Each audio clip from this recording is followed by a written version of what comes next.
Lahore high court में लड़ाई झगड़े के मुकदमे में जमानत खारिज होने पर मुलजिम फरार हो गया है। मजीद इस बारे में जानते हैं डॉन न्यूज़ के नुमाइंदे राना बिलाल से। जी राना बिलाल, बताइएगा।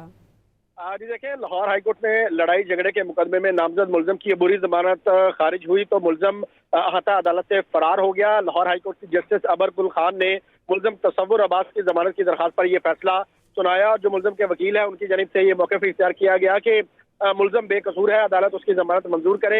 दौरान समाअत पुलिस ने मुलजिम के मुकदमे का जो रिकॉर्ड है वो भी अदालत में पेश किया और सरकारी वकील ने अदालत को बताया था कि पुलिस की जो तफ्तीश है उसमें मुलजिम कसूरवार करार दिया गया है। अदालत ने फ्रीकैन के वकील के दलाल सुनने के बाद मुलजिम की दरखास्त जमानत खारिज कर दी, जिसके बाद मुलजिम जो है वो लाहौर हाईकोर्ट के अहाते से फरार हो गया है। लाहौर हाईकोर्ट में लड़ाई झगड़े के मुकदमे में नामजद मुलजिम की अबूरी जमानत खारिज हुई तो मुलजिम अहाता अदालत से फरार हो गया। लाहौर हाईकोर्ट की जस्टिस अबर गुल खान ने मुलजिम तसव्वुर अब्बास की जमानत की दरखास्त पर यह फैसला सुनाया। जो मुलजिम के वकील है उनकी जानिब से ये मौक़िफ़ इख्तियार किया गया कि मुलजिम बेकसूर है, अदालत उसकी जमानत मंजूर करे।